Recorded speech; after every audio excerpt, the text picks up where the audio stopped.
Today started like most days for me. I consumed a healthy breakfast conducive to muscle gain and good for a growing boy's metabolism, and then I innocently hopped online, only to be met with shock and disgust when I learned that my reputation is being besmirched and my masculinity being challenged.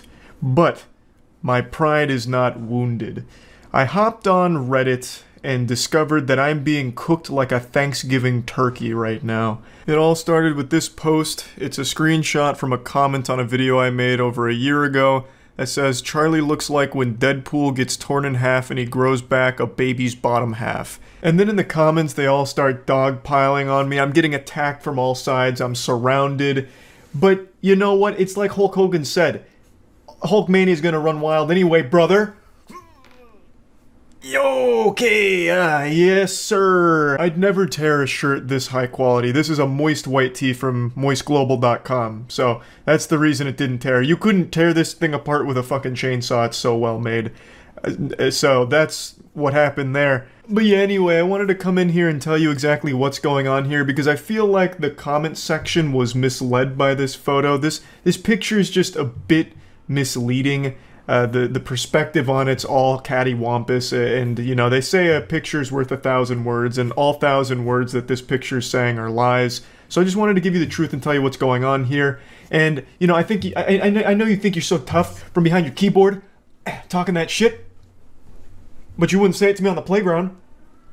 Yeah, but anyway.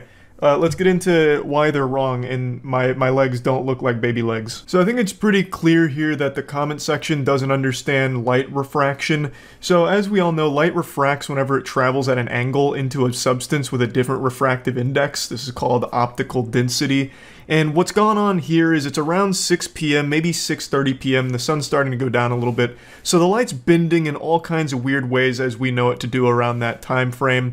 And what's happening here is as it's entering in through that glass door, it's bending around my legs, and as I'm doing this pull-up, I'm very slightly leaning forward a bit, so it's changing the angle of azimuth. And when the picture was taken, the aperture was all over the place as well. We didn't set it up properly. It's kind of like when you look at a helicopter blade and the shutter speed matches the blade speed, and it looks like the helicopter's blades aren't even spinning. That's what's happening here with my legs. So just causing all kinds of optical density problems, which is why my legs look so cartoonish here in this frame. I also distinctly remember there being a weather balloon lingering overhead, which is of course known to cause all kinds of problems when it comes to light refraction. So it was causing the light to do all kinds of weird gymnastics, which threw everything out of whack here, leading to this, you know, disaster of a photo. So let me show you what my legs actually look like because it's clearly not represented appropriately or accurately here in this photo.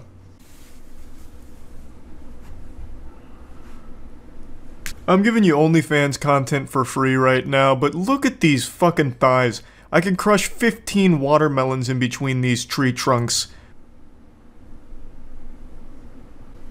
And let's not forget about the calves. Take a peek at these sledgehammers.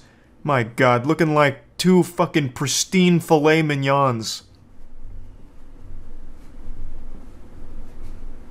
Hopefully this debunks those rumors that I have puny little toddler legs. Yeah, I'm not tall at 5'6", but I'm built like a fucking dump truck. So hopefully that puts all of those comments to bed, because now I think I've set the record straight. But like I said, this was only one of many. I'm only going to show one more here that's also quite laughable and has a reasonable explanation. This is on the same subreddit, the Rare Insult subreddit. This was them criticizing my cooking, which is baffling. If you know anything about me, you'd know that I'm a culinary expert, so it's really weird that they'd go after something that I'm actually proficient in. This is from a video where I tried to make Gordon Ramsay's grilled cheese sandwich because it was a pretty bad grilled cheese and I was certain I could do it the same, if not better, which I absolutely succeeded at doing, by the way, spoiler alert. But one of the comments here said, "Charlie cooks like one of those bad dreams where you can't throw a punch because your arms are like jelly." I don't even know what he's referring to here because when it comes to cooking, I have the hands of a skilled surgeon. I've been known to serve up some of the most delectable cuisine on this planet. I cook with efficiency, speed, precision, and violence. and it makes my flavors really pop. So I'm not exactly sure where the disconnect here is. They didn't try my grilled cheese, so they couldn't possibly tell you if it was good or bad, but I can.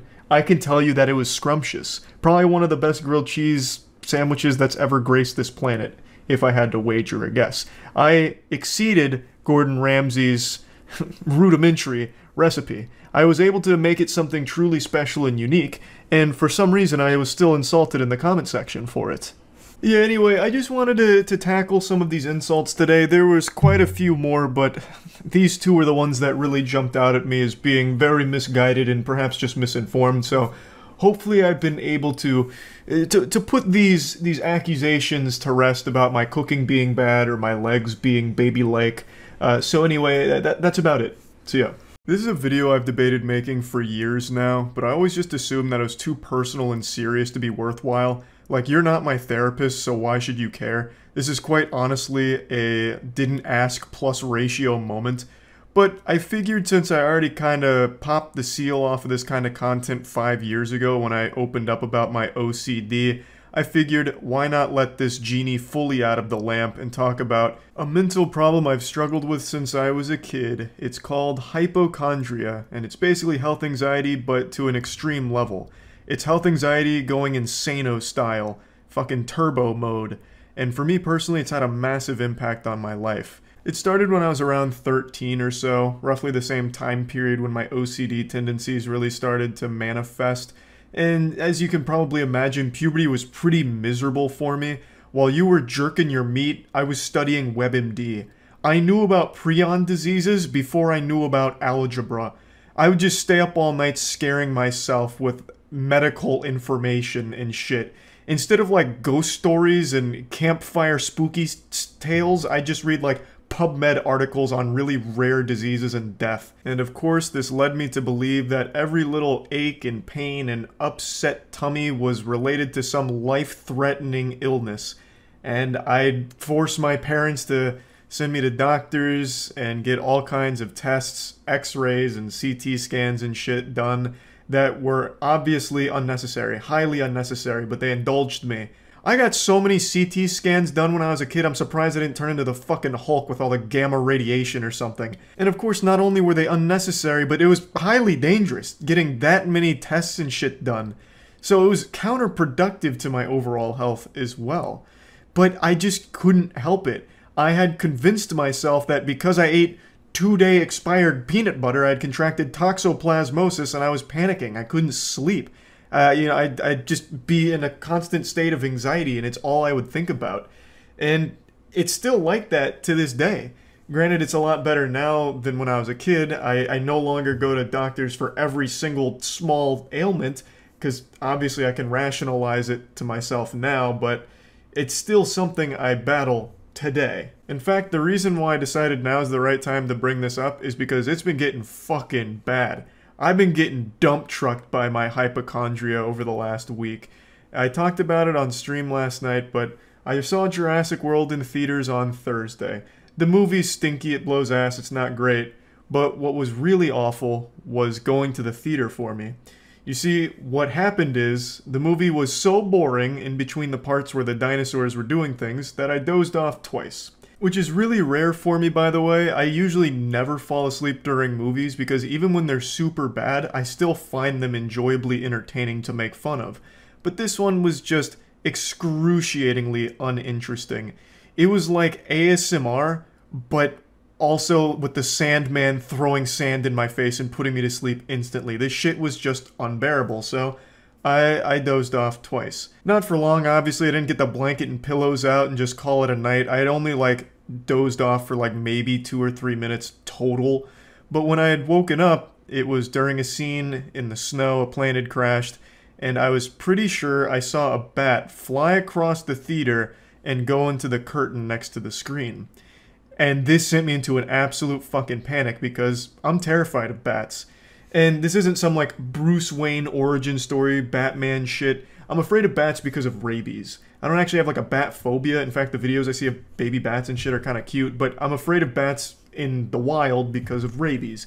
I think rabies is one of the scariest diseases on the planet. Once the symptoms start, you're already dead.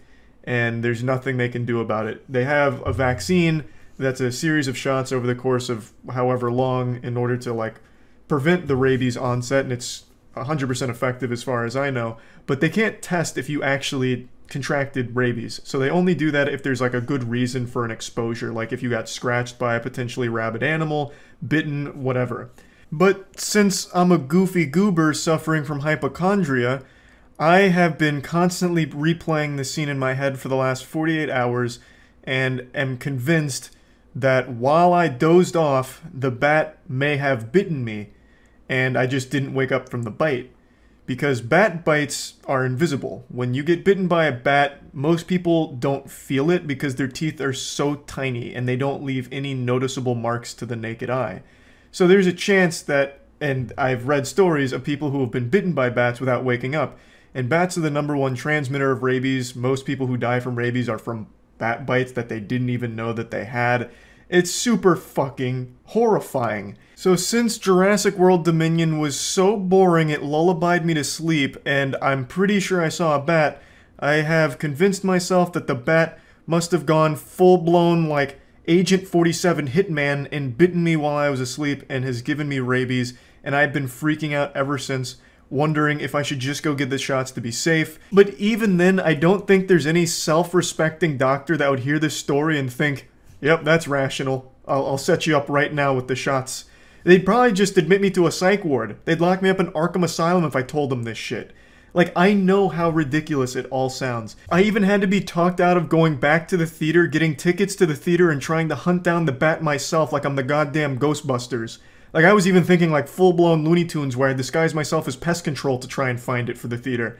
I know how outrageous it all sounds. I also tried to alert the theater to the bat by calling them, but their phone, I guess, doesn't work because it never goes through. I understand how unhealthy it all is, but I can't help it. I can't stop myself from it. That's the absolute curse of being a hypochondriac. I can recognize how unlikely this whole situation is, this wild fucking fanfic. Less than 1% of bats even carry rabies in the first place. The bats in Florida are predominantly fruit bats, so they're not even like carnivorous. They're not even going for humans or anything like that. It's mainly insects and shit. I understand that. And it may not have even been a bat in the theater. The scene, I managed to find the scene online. The scene has a bunch of snow fucking rushing across the screen horizontally. And since I was waking up from like fucking 2 little cat naps, there's a chance where I was still a little woozy and not processing things correctly and got confused with a big chunk of snow being a bat that flew into the curtains. Also a possibility. I know all of the stats and how unreasonable all of this sounds, but I can't help but be afraid of it. It is awful being a hypochondriac. It is at times debilitating. I just don't think people realize how awful hypochondria can be, because that's a word that gets tossed around a lot, a label that people use pretty often, super loosely. Kind of like OCD in a certain way, like, oh, I put all of my tax documents a certain way in my drawers here, I guess I'm just OCD like that. Hypochondria kind of has something similar, where it's shit like, yeah, I wash my hands every time I finish going to the bathroom because I'm a hypochondriac. It's like, what the fuck are you talking about? This is like the most basic shit ever. Hypochondria is awful. I cannot stand it, and I've worked on it my whole goddamn life since I really started to develop it. I've been working on like mitigating it and making it not as, you know, awful and controlling. And I really have made a lot of strides over the years because it used to be a lot worse. But it's something that just doesn't fully go away. It's just one of those things that sometimes will just flare up like it has for me this week. Now, I haven't rushed to any emergency rooms or anything to tell this tale. I do have people who know how awful my hypochondria is, like, calming me down about it and, like, bringing me back to reality. So I think I'm just gonna muscle through it and really pray that my theoretical series of events that I've concocted is wrong, entirely wrong, and pray that I haven't actually been bitten by a rabid bat. Now, like I mentioned, it used to be a lot worse. I do think I've gotten pretty good at managing my hypochondria tendencies, except for this week. Obviously, I've really fallen off the wagon, but prior to this, I really do think I was doing a great job of it. And the way I accomplished like getting over a lot of it, since I've had it for so many years, what I found most effective is distractions. I don't know if it's the healthiest way of doing it since it doesn't actually tackle the core problem, but distractions have just been invaluable. Whether that's distracting yourself with projects or things that you're interested in, like passion projects, whether it's developing a game, for me it's making shit, streaming, whatever. Being around friends, doing things with friends, being active, working out, playing sports, whatever. Just distractions in general, I've always found to be extremely, extremely helpful with things like hypochondria or OCD for me. Because it pushes them to the side where it's not like the only thing that I'm thinking about, to the point where I almost forget about it or completely forget about it. And I truly believe that with hypochondria, it exacerbates every possible issue. So every little thing that may be out of whack, you immediately think is the worst thing ever. So like a small pain in your foot is the worst pain you've ever felt in your life, and something must be dreadfully wrong with your foot. But then with distractions, you stop thinking about it as much and you realize, it feels better now. Maybe it wasn't as bad as I thought it was. Maybe it was nothing, because now it's gone. So I just really feel like distractions are invaluable in helping with things like hypochondria and OCD. So yeah, up until this week, that's basically been my main strategy, and it's worked super well. And I'm sure it'll work with this too. It's just I haven't had a whole lot to distract myself with over the last couple days. So I just still thought it'd be worthwhile to make this video like in the height of a hypochondriac episode. Just for the sake of, you know, opening up about it a little bit, since it's something I don't think a ton of people talk about, and I've already talked about serious shit before, so why not again? Maybe this will help somebody, I don't really know. Hopefully it does, but anyway, that's really about it. So yeah. I've been on the internet a long time. I've seen a lot of shit on here, but there's one video in particular I will never forget. It's a video that's permanently burned into my psyche. And it's not an old video either. I only saw this like 8 months ago maybe, and I've brought it up I think twice now. It is a cock ring removal surgery. A man wrapped a steel cock ring around his nutsack and penis, and it got stuck, and it was cutting off the circulation, so his nuts were swelling to an absurd degree, like something out of a fucking cartoon, or like in Willy Wonka's chocolate factory when the girl gets blown up, like the blueberry girl. It gets absurd how big that ball sack went. And the way that they got the cock ring off was they used a circular saw and bolt cutters. For obvious reasons, I can't share even a single frame of this video with you, but I was talking about it on stream. I'll go ahead and play that clip just to kind of paint it a little better for you. And then I want to talk a little bit more about this video and why it's probably going to be a video that will always live on in a special place in my heart. I also agree with that, and I'm no medical expert. Yep. I did, however, see a video of a guy who trapped his ball sack and penis in a male chastity cage. The short of it is his balls swole to such a crazy degree that it swelled to such a crazy degree that they looked like my ass cheeks. So he had like giant fucking balls, and when I was watching this, it reminded me of it as it kept expanding, because his balls, the chastity. Or no, it wasn't a chastity cage, it was a cock ring. He wrapped it around his balls and his dick, and it was too tight, and it was made out of steel.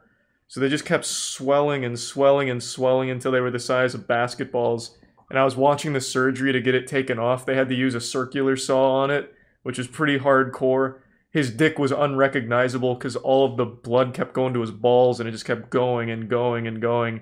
And then when they finally like got the steel cock ring off, his balls just started flopping around, and one of the nurses gave him a squeeze. I just thought it was really cool. I've never seen balls get to that level. Like, it was fucking nuts. Like, it was huge. I wish I could show that video. I wish Twitch wasn't so strict. I mean, it's educational. You know, be careful with your cock rings. Like, it was crazy. It was absolutely crazy. And they used a real circular saw, like the kind of shit you use for carpentry. They used a real circular saw on his penis where the cock ring was like most vulnerable. They put a popsicle stick in between the cock ring and his flesh and ran the circular saw up the popsicle stick. Yeah, here we go. Well, it's actually a whole article. Penile and scrotal strangulation due to metal rings. 2018. Yeah. Let me try a little more specific. Big nuts. Okay, Charlie, because that... and it worked! That was the second one already. And also, that's worked. Daily Mail. That's fine. It's a video. Daily Mail's wrong about everything, but this is literally a video. Oh, okay. Ad blocker. Yeah, but if you type in, like, swollen nuts, big balls, cock removal, Cock removal? cock ring removal, you'll find it. Here, do you want to watch it? I can't put it on stream for obvious reasons. Well, actually, you're wearing glasses. I don't want it to reflect off the glasses. Never mind. It's cool, though. I bring this up pretty much any chance I get. Why have I not heard of it before then? Because by every chance I get, it's only happened once. This is the kind of incredible content you're missing when you don't go to my streams at twitch.tv/moistcritical. Stop being a loser, just come on over. There's not enough words to describe the strength of this cock ring. It wasn't made out of steel, it had to be adamantium or vibranium or something because they were struggling. They had that circular saw fucking on top of it for like over a minute and couldn't get it off, but they did get it close enough where they brought in the bolt cutters and that's what finally broke it in half. It was so intense. And like the whole time you're just sitting there as the spectator on the edge of your seat like, is his fucking scrotum gonna explode? Like, it's like out of Halo Combat Evolved with those, like, giant flood that fall over and blow up into little tiny flood. That's what I was expecting to happen with his scrotum. It was so intense, and the way they do it was so goofy. Like, there's no way in a standard hospital they have a circular saw and bolt cutters for medical reasons. Like, I just find that so hard to believe. What probably happened is, like, oh my god, we have no tools for this job. Quick, go to the fucking janitor's closet. Go to the custodian or something. Is there any construction workers nearby? We need to borrow some power tools. So they just hustled and got all of that together and just started going to town. Now, this video doesn't start at the beginning of the surgery. It comes in at the middle when they've already broken out the circular saw. I like to imagine they've already gone through like 100 other tools. Like they were using a hammer and chisel trying to get it off. And then they upgraded to like maybe a jigsaw. And then they got even further to like maybe a belt sander. Then maybe they just started shooting it with a gun, trying to pierce it that way. And then eventually settled on the circular saw. Like, it's so wild. It is a video that it leaves a lot to the imagination despite showing you full cock and balls, which is impressive. It's like an entire movie's worth of entertainment in only a 3-minute video. And I can't talk enough about it. Like, everything about it is almost perfect. The job is well done. Like, he is freed and he made a full recovery. Everything went back to normal human proportions. And then everyone was happy. Like, when they finally did bust off the cock ring, and he probably busted a nut as well, everyone was kind of celebrating. Like I said, one of the nurses went over and just gave it a big squeeze, like a celebratory squeeze. I'm sure there was a medical reason, like trying to get blood flowing back to it or something, but I like to imagine that they were just so happy they couldn't resist the urge to just squeeze on that bad boy. I mean, it's just such a good video that I just wanted to make an entire video talking about. And I can't even show you anything from it, which is an absolute shame. The video somehow fills you with more questions than answers, despite giving you basically the whole story in that room. The main question I had for this is, how did he get that cock ring on in the first place? Because typically a cock ring goes on the penis, you know, right on the wiener. But somehow he was able to stretch like a very tiny cock ring that was made out of like 15 pounds worth of steel. It was like a vault door cock ring. He was able to stretch that not only across his penis, which maybe was a small dick, I'm not sure, because it was so swollen that it may have appeared bigger than it was. But he was able to wrap it around not only his penis, but squeeze his entire sack through it. Which I just don't know how that's possible.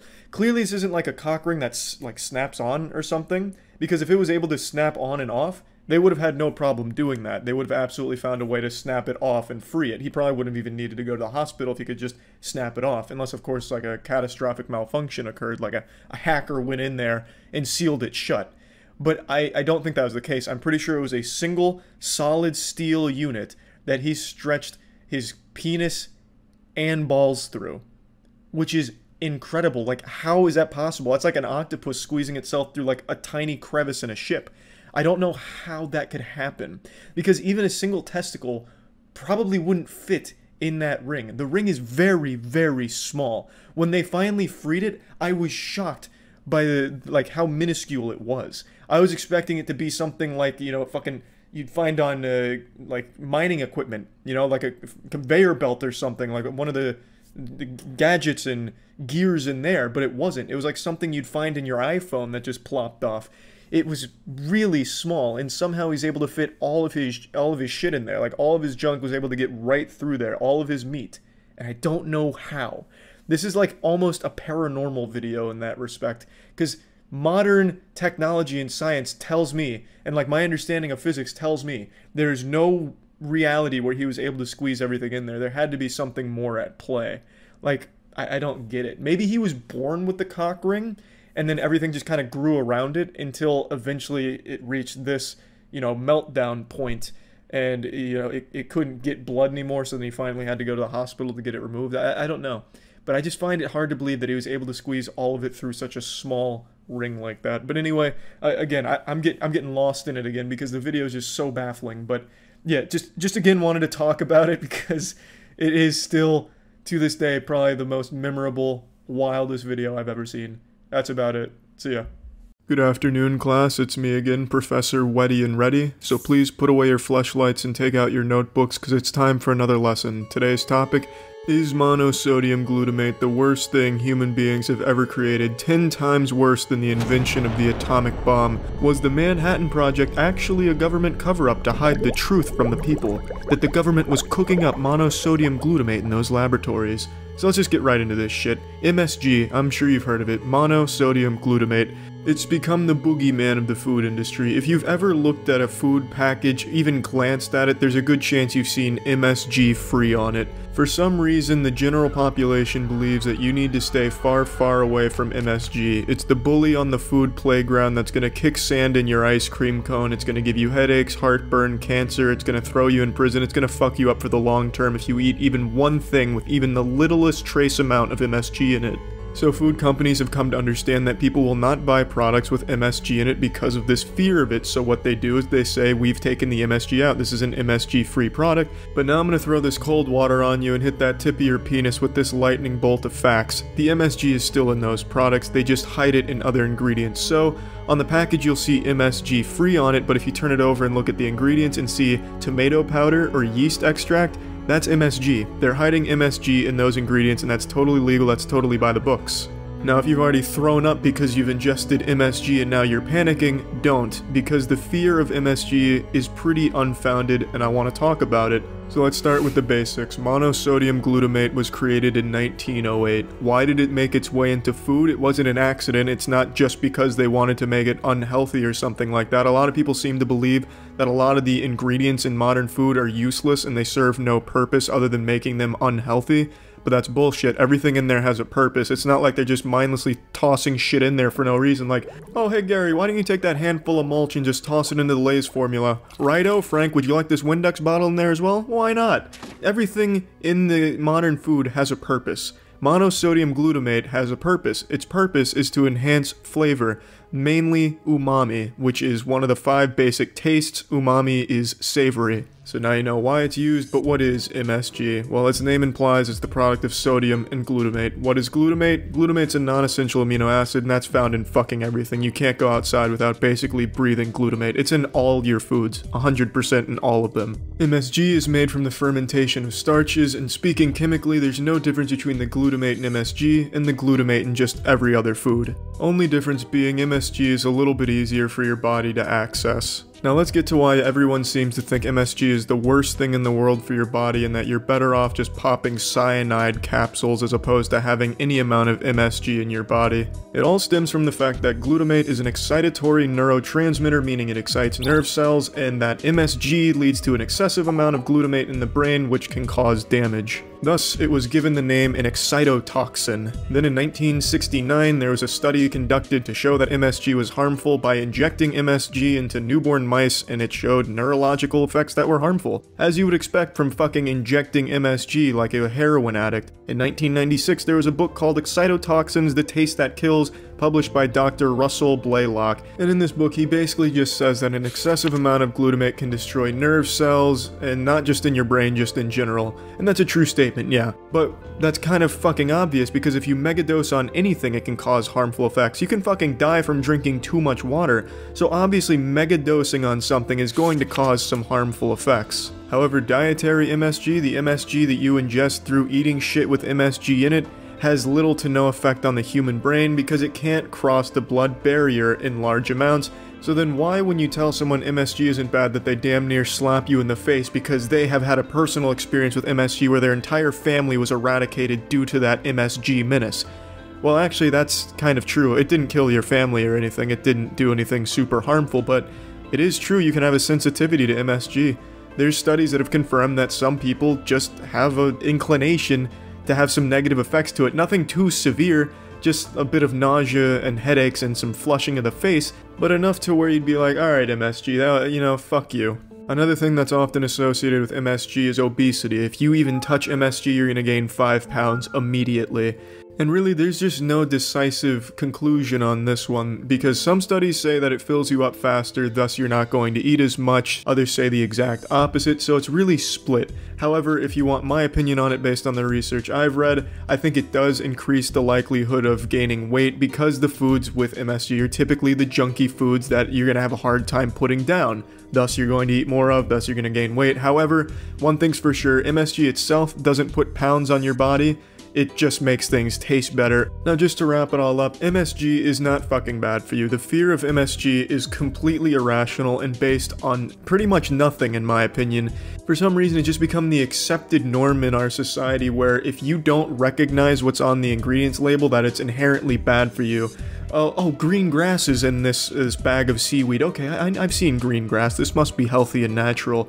Oh my god, what the fuck is this monosodium glutamate? Jesus Christ, it's the root of all my problems. All of a sudden you get fired from your job and you go outside screaming, God damn you MSG, as you shake your fist into the air. It's not inherently bad just because you don't understand it, so I hope I've helped you understand it a bit better. All of this being said, I would say avoid MSG. Not because MSG is bad, but just because the food it's found in is bad for you food. And even if you do swear off of MSG, but you're still going to eat like some shitty junk food, just know you're still ingesting MSG. It's just not labeled as MSG. I'm not trying to send you to bed with nightmares of the monosodium glutamate menace or anything, I'm just letting you know. Again, a massive thanks to Zeno for this animation. The dude is an unmatchable mountain of masculinity, so go check out Zeno's channel, subscribe to Zeno, all that good shit, because the man truly deserves it. He's mastered the art of animation. He had to turn down Pixar 100 times because I wouldn't stop begging for him to be on board, but you know what he said? He said, no, I'm too good for Pixar. And he is. He's actually got animating down to a science, so definitely go check him out. See ya. It's been a couple of years since I've done one of these, but welcome to Season 2 of Man with a Useless College Degree Teaches Shit He Learned While Obtaining His Useless Degree. Starring me, Professor Wetgood. Now please, class, take your seats and get ready, because I'm about to make your minds ejaculate. Today's subject, keto diets. What are ketogenic diets? How do they work? Can you do a ketogenic diet while playing Fortnite? Will Fortnite run for president? All of these questions will be answered in today's lesson. I'm sure the majority of you are at least familiar with the name keto diet without maybe understanding exactly what it is, but it's really been quite the fad. It's been all over the media, it's just been lighting that bitch up. People have been promoting the health benefits for a couple of years now, and it's really starting to catch on. So let's go ahead and start. Keto is short for ketogenic. I'm sure every third grader in the world could put that fucking puzzle together, but it's worth mentioning. Ketogenic is referring to the state your body enters when you go on this sort of diet. Your body goes into a state called ketosis. Ketosis gets its name because your body in this state produces something called ketones. Now, how do you get your body to the state of ketosis? You severely restrict your carb intake, you keep your protein intake moderate, you don't want to go too high, but you do want to go hard on your fats. Now let's say every morning you get up and you just can't function properly without your breakfast fettuccine alfredo to jumpstart your morning. For lunch you get a Subway sandwich, and for dinner you chow down on some fried rice. Well, A, you're a fucking monster for going to Subway for your sandwich. You might as well pick up a scoop of dirt on your way to work and eat that. There's more flavor there than in one of those sandwiches. And B, you'd have to cut that shit out. You'd have to completely change the way you eat, because that right there is far too many carbs. The sweet spot for a ketogenic diet is anywhere from 20 to 50 grams of carbs per day, depending on what research you're looking at. Some people can get up to 100 grams a day and still get into a state of ketosis, but that's very rare. It all depends on your body type, but typically 20 to 50 grams a day is that golden spot where you're getting some nice rim jobs and seeing great results. Now you know how to get into the state of ketosis, but why would you want to? So when your body's in this state of ketosis, it produces what's called ketones. And in the absence of carbs, your body can't use glucose as its main energy source anymore, thus it starts producing ketones to replace it as the main energy source. Is glucose bad? Is it the worst thing in the world? Did it shoot your parents and fuck your wife? No, it didn't. Fuck no, it's fine. But the problem is when you eat something like, let's say, a fucking coconut and Nutella birthday cake, I'd rather eat asshole than that, but let's say you took a bite of that, what this does is it gives you a lot of glucose that your body now needs to use, and if you don't use it all, like let's say you don't run fucking 5 miles to burn all that shit off, it gets stored because your body didn't need it, so it stores it as adipose, which is fat. So now you know that using glucose as your primary energy source is fine, but if you don't use all the glucose, there's a good chance you're going to start gaining some adipose tissue. So how are ketones different, and why do we prefer to use them instead of glucose? Well, first of all, ketones come from the breakdown of fat in the liver. So instead of using glucose, you're using fundamentally fat. You're using your fat as your energy source now. Now the next natural question becomes, why doesn't our liver naturally just break down fats? Why do we have to be in ketosis to really kick that shit into overdrive? It's because of the insulin levels. When you take something in, like the example I gave earlier, a coconut shit cake or whatever the fuck it was, your glucose levels go up, but so do your insulin levels, because insulin is responsible for transporting the glucose throughout the bloodstream. When your insulin levels are high, it makes it very hard for your liver to break down fat, if at all. So when you enter ketosis and you're not digesting coconut stinky shits, your insulin levels are dropping as well, which in turn makes it so your liver can break down the fats more easily. So once again, just to wrap that all up and put a pretty bow on it, in essence, you just start using fats, your fat, as your energy source. Now you know what ketones are, why they're a good thing, now you know how to enter ketosis, but now let's talk about some of the things a lot of people make mistakes on when doing a ketogenic diet. The biggest one, and definitely for me personally, this is where I fucked up big time doing keto, is your protein intake. It has to be moderate, it can't be super high. And the reason for that is when you have so much protein and you don't have any carbs coming in, your body starts breaking down protein as its energy source, and this process is called gluconeogenesis. This is the last fucking thing you want. You'll start looking all noodle-armed and noodle-dicked because your body is literally eating away your lean muscle mass, so you have to be very careful when taking in your protein. You have to be very mindful. You keep it at a middle ground level. I can't really give you an average number because that's going to vary from person to person drastically, depending on a lot of different characteristics. Another big common mistake is eating fruits. Fruits are pretty damn high in carbs. You have to pretty much avoid fruits when on a ketogenic diet, which not a lot of people expect or really know how to adapt to, because you grow up being taught that fruits are some of your best friends, but sometimes you gotta leave your friends behind so you can chase your dreams. And in this case, that's exactly what has to happen. And the last huge mistake people make on a keto diet is not getting enough of the right fats.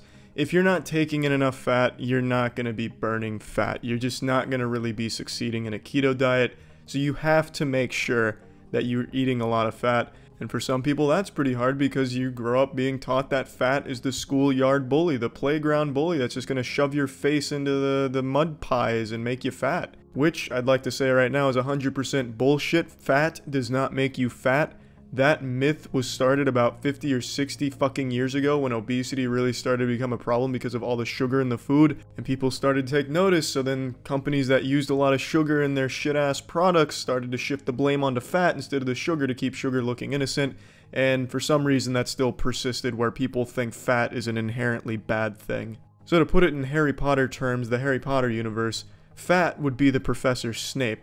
Everyone thinks he's bad and evil, but he's not, and he's had a pretty sad past. And that's really keto in a nutshell, what it is and how it works. I know I didn't dive too deep into exactly how every process starts, finishes, what enzymes are breaking down what, because I don't think many of you give a shit about that. I think what most people want to understand is exactly what it is and how it works. Now, depending on what research you look at, some of it's just bullshit like, keto will not only make you taller, but it'll also make your dick 10 times bigger. Do a keto diet now and buy my book so you know how to do it right.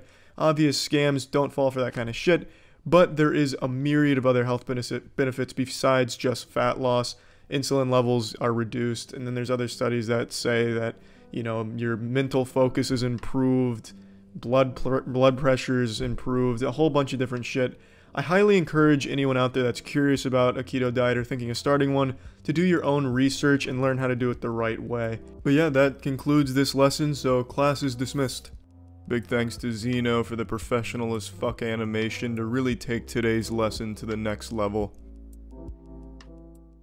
You were just walking around being all human and shit with your tendons and ligaments and muscles when all of a sudden you got hit with a strong gust of wind which fractured your arm. This is commonly referred to as breaking your bone, but in the medical industry it's called an ouchie bang bang. After one experiences an OBB, the potassium cells in the body flock to the scene of the break and fill the hole with a red substance known as hemahobgoblin. Let's take a closer look inside of this substance. Now that we've cannonballed inside, you can clearly see that there's a fucking ton of dots in here. That about covers it for its composition. But I'd have my teaching license revoked if I didn't mention the osteoblasts and the osteoclasts. We'll start with the osteoblasts, who have the leading role in repairing broken bone, the Robert Downey Jr. to your body's Marvel Cinematic Universe. On the surface of every bone in the human body, you'll find the osteoblasts.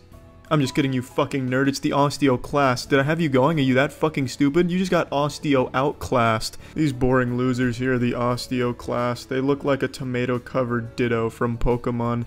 They break apart the bone, they gobble it up, they eat it, they have an insatiable appetite, they're fucking gluttony incarnate. Then there's the osteoblasts, which are the cool one. That's these blue Roombas that just go across the surface of your bone, leaving behind a trail of cum behind them which helps repair. This process is known as segagenesis, the suffix genesis meaning creation of, prefix sega meaning bad games. Now here's a picture of a melted marshmallow. Does that answer all your questions? Now everything we've just learned about and discussed all comes together, works in tandem, and starts to repair your bone and make it stronger than it's ever been in its entire fucking life.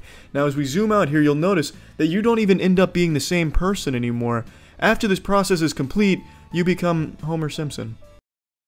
What's up everybody, it's Critical. I want to talk about something super important today. Now when people think of an event that changes the human species, many people think of nuclear bombs or other weapons we built to destroy each other, or maybe something religious like a meteor strike or God jerking off onto the planet causing a mass extinction bukkake. But let me tell you the most realistic thing that may change the course of the human species. Antibiotic-resistant bacteria. I'm sure many of you have heard of this before, but for those who haven't, it's bacteria that becomes resistant to all of our antibiotics. Antibiotics were first discovered by Alexander Fleming in the early 20th century when he identified penicillin, and that and vaccinations led to a lot of diseases becoming pretty much extinct. But within the last couple decades, people have gotten a lot stupider and a lot more comfortable and taken a lot more things for granted. So now you have these stupid people like the anti-vaccination troglodytes who claim that vaccinations are going to cause their kids autism and have small tits and nipples, and they just don't want that, so they don't vaccinate their kids. Then this allowed for a lot of diseases that hadn't been seen for 50 plus years to come back even stronger. And then you have shitty doctors that'll prescribe antibiotics for pretty much fucking anything. If you glue a popsicle stick to your nose and then your nose gets stuffy because of it, you can ask for antibiotics and they'll give you them. Then you have people that don't finish their antibiotics when they're given them, which leads to the infection becoming more resilient to that type of antibiotic. And now a lot of farmers have been using antibiotics on their animals because they don't just want normal animals, they want chickens that can bench press 400 pounds, so they give them fucking antibiotics. That way they get bigger and beefier, so they get more meat per chicken and cow. It's incredible. And all of this coupled together leads to the bacteria becoming more accustomed to the antibiotic, which leads to them evolving to be more resistant to it so they can continue to survive. It's basic evolutionary shit. Now, I know a lot of people sitting out there like, you know what, I don't give a shit, it doesn't affect me right now, this is something that might happen in the future, why should I care now? Well, you homunculus, it's actually going to affect all of us right now, because it's happening at this very moment. A woman in Nevada just died today from a superbug that was resistant to every type of antibiotic. So these antibiotic-resistant bacteria are in the world now. So why is this so bad? Before antibiotics, people would die from the most basic shit. If you got a cut on your finger, that could basically kill you if it gets infected, because there's not much you can do about it. And it's not just injuries that might get infected and kill you. Surgery would be completely off the table. There would no longer be any surgery allowed anymore, because when you get surgery, you're given antibiotics to prevent infections from getting cut open and doing all this and that. And if these bacteria are resistant to the antibiotics, you will die from getting surgery. There will be no more life-saving surgeries because the risk is just too high.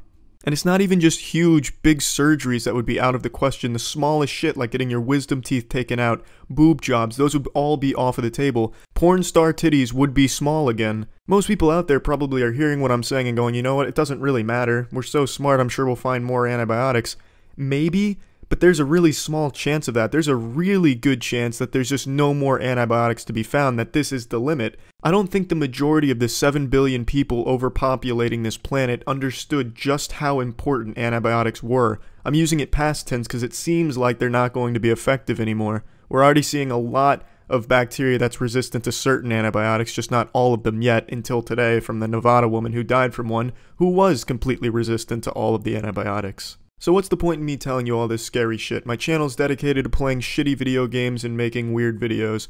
Well, the point is, maybe it'll help open some of your eyes. When you get antibiotics in the future, you'll finish the fucking dosage so you don't contribute to the problem. If you have friends or family that don't finish their antibiotics, tell them that shit's not gonna fly. Hey, Grandma Ruby, you sit those saggy ass cheeks down, I'm gonna watch you take these antibiotics each day until they're gone. Stop buying meat from places like Tyson that use antibiotics. I'm really not doing it justice illustrating just how big of a deal this is, but hopefully what I've said so far will help some people out there and contribute to the efforts to not all die from antibiotic-resistant bacteria. Also, if any of you out there listening to this are part of the anti-vaccination crowd, I strongly urge you to never reproduce, and to please keep yourself locked inside of your house in total isolation. I've been reading a lot of scientific reports recently that claim too much air can cause herpes, so truly it's for your own good if you just stay locked inside of your house. So yeah, that's pretty much it for this PSA. Remember, it's not too late to stop being stupid, so yeah, that's it. See ya. What's up everybody, it's Critical, also known as Professor Steelmeat, and today's lesson topic is prions. Now if you're like me, a hypochondriac, you hit your hand on the edge of a table and you instantly think you've contracted fucking gonorrhea or something, then you've probably done some research on prions since they're being talked about a lot more recently. So since they're becoming such a popular subject, I'd like to teach you all what they are, how they work, etc. So go ahead and turn your textbooks to page Go Fuck Yourself and let's begin. Now what is a prion? Fundamentally a prion is a misfolded protein, but it's infectious and there's no nucleotides, which means there's no DNA and there's no RNA. And it infects the properly folded prion proteins, and once there's enough of this misfolded protein, it causes cell death in the brain, which leaves holes in the brain, which is what I'm illustrating with that drawing right there that just looks like a really badly drawn chocolate chip cookie, and then eventually the person dies. It's the cause of what's known as TSEs, or transmissible spongiform encephalopathies, and it's just some very shitty shit. Now here's a brief history of its discovery. In 1950 there was an outbreak of what's known as kuru in Papua New Guinea. Those infected with kuru lost the ability to walk, chew, and swallow, so obviously since they weren't able to eat, they died. About 10 years later, this kuru outbreak, as well as scabies, was studied. Scabies is another TSE, but it only affects goats and sheep. This head of cauliflower represents a sheep. It was studied by 2 London researchers, and they hypothesized that these TSEs were the result of a protein-only pathogen. Then, in 1982, a neurologist named Stanley Naughty Nipples Prusner came forward and announced that he had proven the hypothesis correct and named them prions, which is short for proteinaceous infectious particles.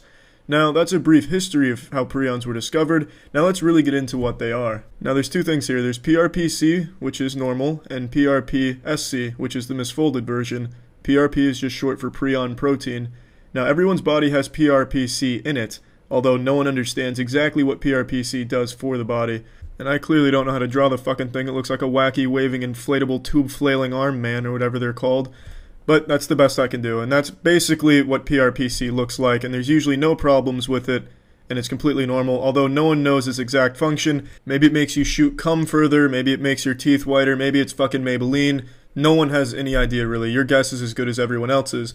And then there's the abnormal version, which is the prion disease-causing one, PRPSC, which is the misfolded protein.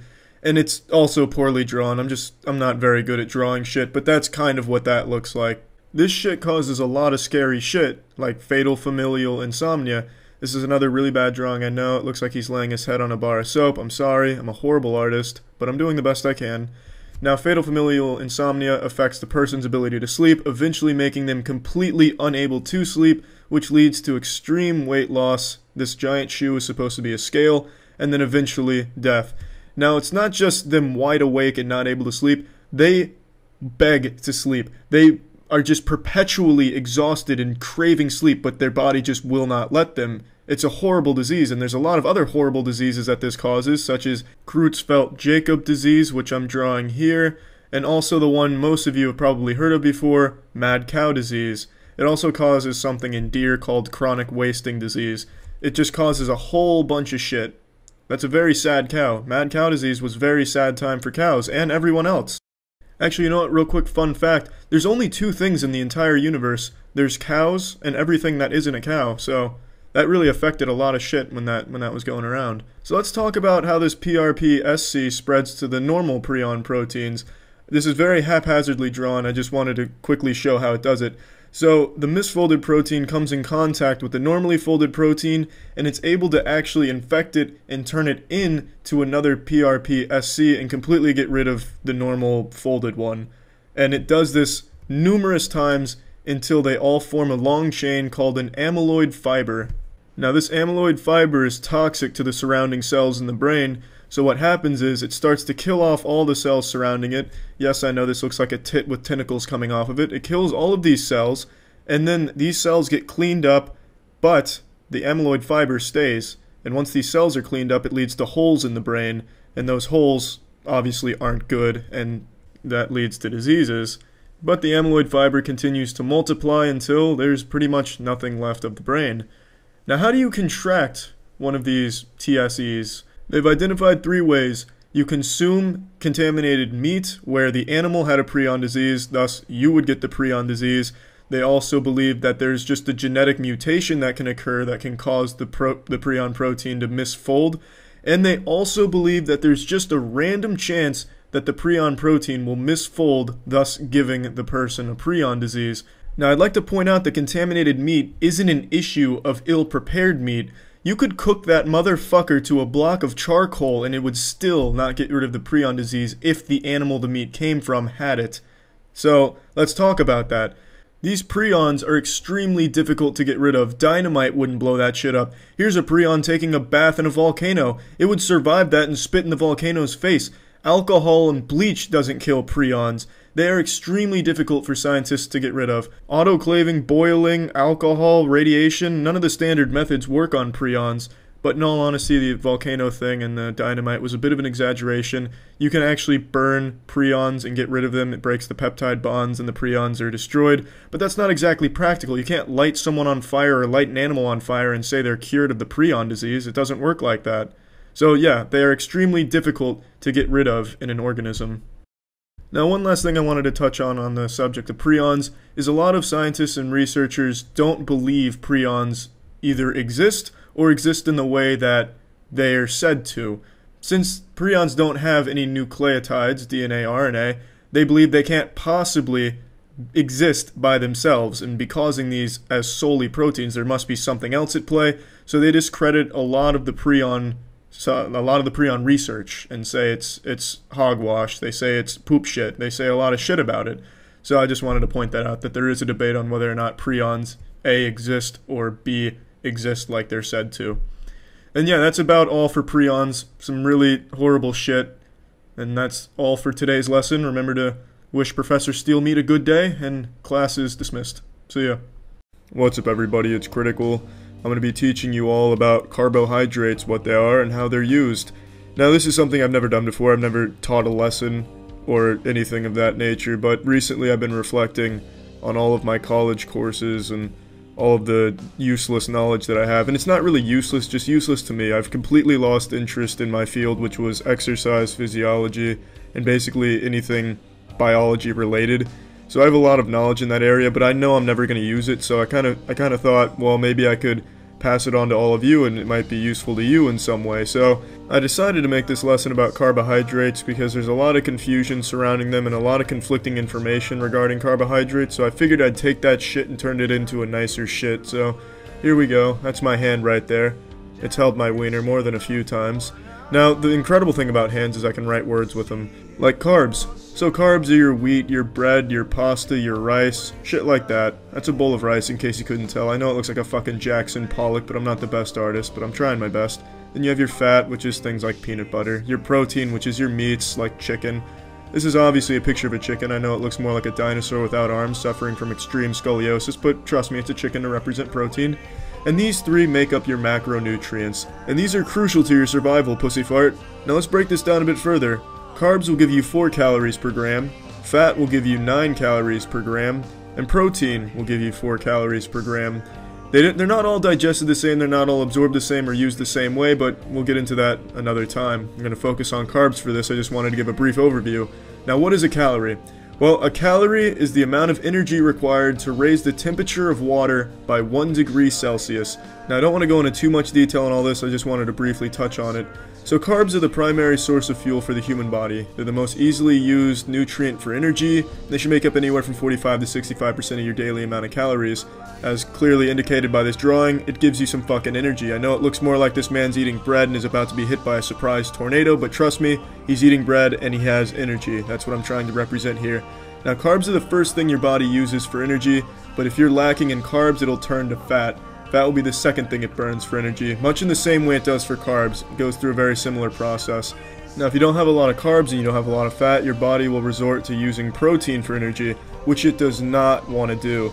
It is very bad at using protein for energy, and it's very dangerous to do that as well, so the body does not want to do that. Something I wanted to mention, the body only burns carbs for about 30 minutes on average before it goes, oh shit, need to save the rest of this, and starts burning fat for energy, which is why those fat burning workout plans typically have you doing low intensity exercise for a long period of time, like lifting a toothpick for 5,000 reps or throwing a beanbag at a wall for 68 hours. And it's also why the ketogenic diet is so successful, because they have you eating 0 carbs and just have you chow down on buckets full of almonds and cleanse your palate with gasoline. So you have this high amount of fat with no carbs to burn, so the only thing your body can burn is fat, which is why people get real fucking shredded when they go on the ketogenic diet. Just wanted to explain the logic behind those two things. In the words of Julius Caesar, not all carbohydrates are the same, but they're typically going to be one of 3 things. A monosaccharide like this glucose right here, a disaccharide like this sucrose here, or a polysaccharide like this starch I'm drawing. The body jerks these carbs off in different ways. It takes a lot less effort to digest and absorb a monosaccharide than it does a polysaccharide like bread, which is why doctors recommend that most of your carbs be complex carbohydrates, like my asshole. Let's talk about the breakdown of these bad boys. So this right here is you. It's gonna look like a methed out Pac-Man, but for all intents and purposes, it's you. And this is you eating the bread. Apparently you eat the bread by smacking yourself in the face with it. I'm sorry, I'm not a good artist. So when you're chewing the food, it's a mechanical breakdown. But an enzyme is also released called amylase, which helps break it down further. Once it goes through your mouth, it goes into your stomach, continues to break down in there, goes to your small intestine after that, where most of the breakdown is going to happen because more amylase is released. It eventually gets broken down into monosaccharides, glucose, fructose, or galactose. Once it's in this monosaccharide form, it undergoes something called glycolysis. After glycolysis comes the Krebs cycle, and the product of this is ATP, which is adenosine triphosphate. If you're taking notes on all this, remember to write this down. Fuck glycolysis and fuck the Krebs cycle. ATP is alright though, he's a pretty cool guy. Glycolysis and the Krebs cycle are just extremely complicated and it's really not worth understanding how they work. But ATP, that is the main source of energy for your body. That's what your body uses for energy. The cells love it, you love it, everyone's happy with ATP, as this drawing is clearly showing. So, adenosine triphosphate is used everywhere. It is what the cells use for energy, basically. So you need ATP, and you just need it. Now I bet you're wondering why I'm awake at 4 AM talking about adenosine triphosphate and carbohydrates. Well, it's because I love this shit. No, I'm kidding, I hate this shit. But you're probably asking yourself why you typically gain weight when you eat a lot of carbs. Well, that's because the energy you don't burn gets stored as glycogen in your liver. But once you run out of storage space there, that fucking Tom and Glary, that glycogen will get stored as fat in your cells when you run out of space in your liver. That's the point I'm trying to make, except I really fumbled the word, sorry about that. So yeah, that's basically carbohydrates in a nutshell. It's been a long time since I've gone over any of this information, so it might all be wrong, not really sure. I don't think it is though, I think it's accurate, but it could be. Who knows, it might be entirely wrong. But if I was an actual college professor, I wouldn't let my students leave until they said, "I hope you have a great day, Professor Steelmeat." Steelmeat's obviously not my real last name, but that's what I want the students to address me as well as faculty, and pretty much anyone else. I think it'd be really fun to be addressed as Professor Steelmeat. But yeah, that's the end of today's lesson, so see ya. Hello, you're watching Hot Feed, your #1 source for celebrity gossip, relationship advice, and the lowdown on all the hot stuff. On today's episode of Hot Feed, 4 surprising things you don't know about yourself. Number 4. I bet my nipples you didn't know your attractiveness could be accurately and scientifically rated on a scale. Here at Hot Feed headquarters, we've constructed 2 mathematical formulas to accurately represent your attractiveness. For females, we use the Cox score, or CS rating, which is a 1 to 100 numerical indication of your attractiveness. It works as follows. Your picture is shown to 100 men, and we count how many of them get a boner. For example, if we show 100 men a picture of Anna Kendrick and 83 get hard, she has an 83 of 100 CS. Here's a graph to help better understand the system. As you can see, our complex algorithm for assigning a number to your hotness is bulletproof. The green line represents the number of stiff wieners upon seeing the picture of the girl being graded. As the hotness goes up, so does the number of penises. For males, we use the moisture meter, or rating.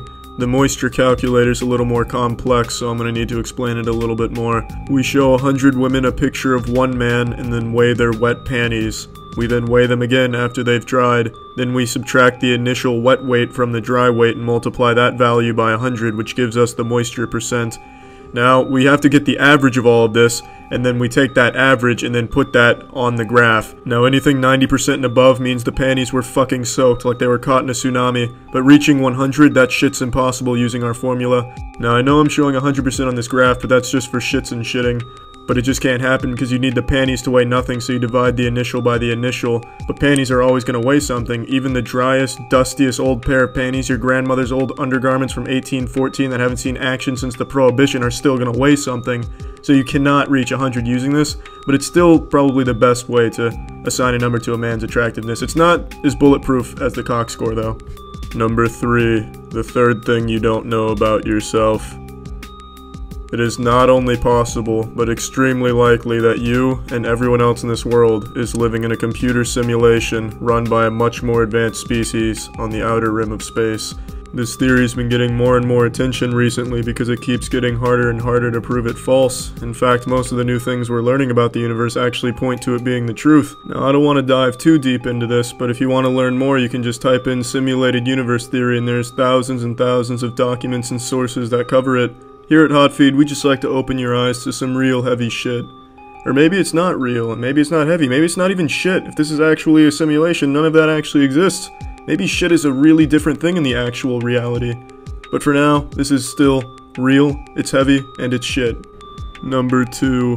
I bet you didn't know that men can also lactate. It's been reported a number of times throughout the years, but recent studies confirm that the phenomenon is not only possible, but in fact quite easy. There's 2 main things that cause male lactation. Number 1 is certain medications. Toronto-based Dr. Jack Newman confirmed that an antipsychotic drug interfered with the pituitary gland and caused it to overproduce prolactin, which is the hormone necessary for lactation, and that's not the only drug of its kind that causes that side effect. And the second thing that causes male lactation is overstimulating the nipple. That's right, so if you assault your nipples like I do, there's a very real chance that you could start to lactate. Now I know you female viewers out there are wondering, well, this isn't about me, so this isn't a surprising fact I didn't know about myself. I can already lactate. And that's where you're wrong, because now you know that you're not alone in the lactation business, and if that's not surprising, then I simply don't know what is. Number 1. I guarantee you had no idea that being able to do a headstand is so unique to our species. In fact, there is no other living thing on this planet that can do a headstand other than the Asian elephant. And now you know how similar we are to the elephants. So if you were ever thinking about challenging an elephant to a breakdancing competition, I'd think twice. It might just break out the headstand and make you look silly. Well, this has been the very first episode of Hot Feed, and I hope you all learned some very new surprising things about yourself. Thank you for tuning in. Remember to feed yourself and stay hot.